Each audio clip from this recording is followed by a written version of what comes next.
चलो हम लोग साइंस पढ़ रहे हैं ना। जी।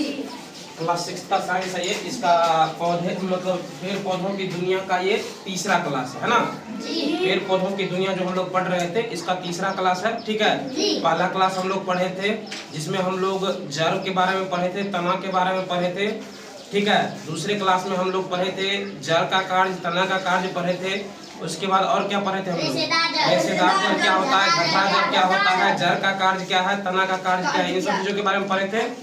आज जो हम मोस्टली पढ़ने वाले हैं या मुख्य रूप से पढ़ने वाले हैं वो पढ़ने वाले हैं एक बीज कितने प्रकार के होते हैं, है ना।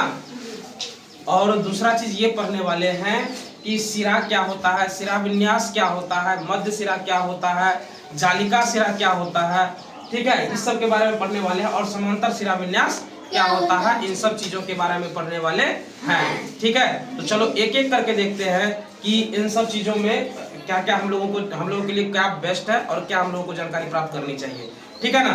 तो सबसे पहले हम लोग शुरू करते हैं सिरा के बारे में, जिसको हम लोग क्या बोलते हैं, वेन बोलते हैं। इंग्लिश में क्या बोलते हैं इसको?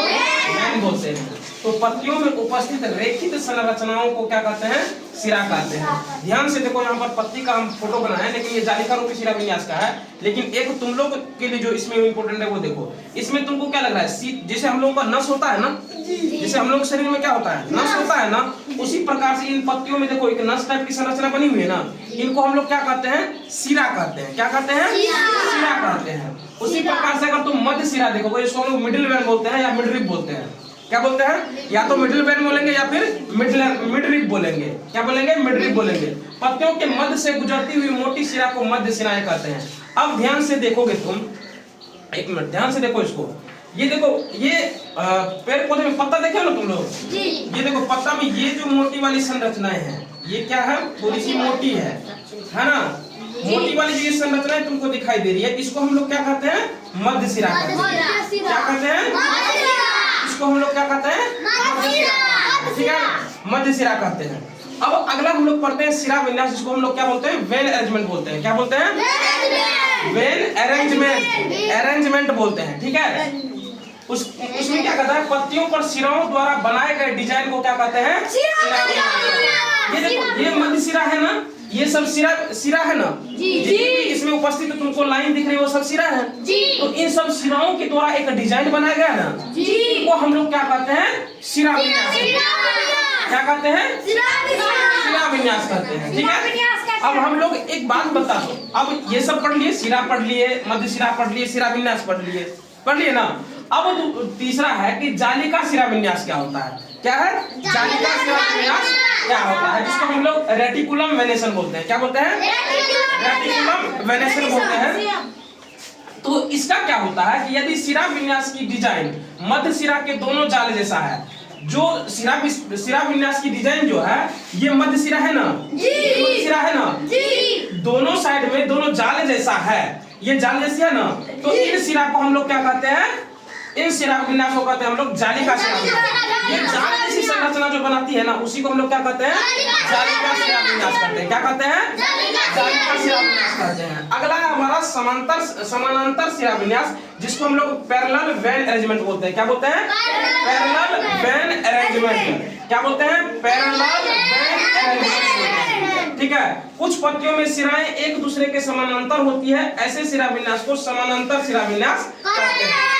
बात देखो, इसमें कोई मोटी सिरा नहीं है कोई मोटी सिरा, लेकिन इनके समानांतर कोई न कोई सिरा चलती हुई गई है ना। जैसे तुम बांस का पत्ता देखा होगा, बैम्बू जिसको बोलते हैं इंग्लिश में, उसका पत्ता देखा होगा, उसमें जो एक ही पत्ता होता है ना, पत्ता एक ही होता है ना, उस पत्ते में देखना कि सीधा लाइन बना होता है।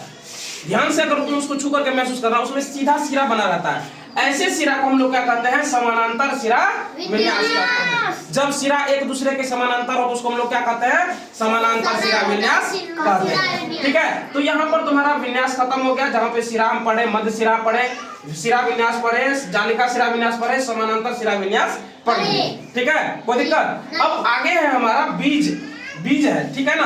हम लोग बीज देखते हैं, मार्केट में ढेर सारे बीज उपलब्ध होते हैं, लेकिन उसमें से मतलब जो बीज जो होते हैं दो ही प्रकार के होते हैं, या तो वो एक बीज पत्री होंगे या फिर दो बीज पत्री होंगे, ठीक है ना। तो एक बीज पत्री किसको कहते हैं? जिसको हम लोग मोनोकैटिलिडनस बोलते हैं, ठीक है। मोनोकैटिलिडनस बोलते हैं। ऐसे बीज जिनको पानी में फुलाकर उनका छिलका हटाने पर उनमें से एक ही बीज पत्र निकलते हैं, उन्हें एक बीजपत्री कहलाते हैं। जैसे देखो, जैसे मक्का को देखना, मक्का को जब फुला करके तुम उसका ऊपर वाला जो वो होता है, उसको क्या कहते हैं हम लोग, हाँ ठीक है, उसको जब हटाते हैं हम लोग तो वो क्या होता है कि उसमें से एक ही बीज पत्र हमको निकलता हुआ दिखाई देता है। ऐसे बीज को हम लोग क्या कहते हैं, एक बीजपत्री कहते हैं। क्या कहते हैं, एक बीजपत्री कहते हैं। अब समझते हैं कि द्विबीजपत्री क्या होता है। इसको हम लोग डायकोटिलीडन बोलते हैं। क्या बोलते हैं, डायकोटिलीडन बोलते हैं। ऐसे बीज जिनको पानी में फुलाकर उनका छिलका हटाने पर दो भाग हो जाते हैं, ऐसे बीज पत्र को द्विबीजपत्री कहते हैं। जैसे सेम के बीज, तुम ध्यान से देखना कि जब मतलब सीम, जिसको सीम हम बोलते हैं, उसके बीज को जब तुम फुलाओगे तो वो क्या होता है कि उसका जब मतलब ऊपर वाला छिलका हटाओगे तो वो दोनों जो है उसका दो भाग होता है, वो दोनों भाग अलग अलग हो जाता है। ठीक है, इस प्रकार से जो बीज मतलब मार्केट में अवेलेबल है, ऐसे बीज को हम लोग क्या कहते हैं, द्विबीजपत्री। क्या कहेंगे, द्विबीजपत्री। इंग्लिश में इसको डायकोटिलीडन बोलते हैं। ठीक है, अब एक पॉइंट तुम लोग को लिखा है कि जिन पत्तियों में समांतर विन्यास होगी उसकी जड़ रेशेदार होगी और बीज में एक बीजपत्री, एक बीजपत्र होगा।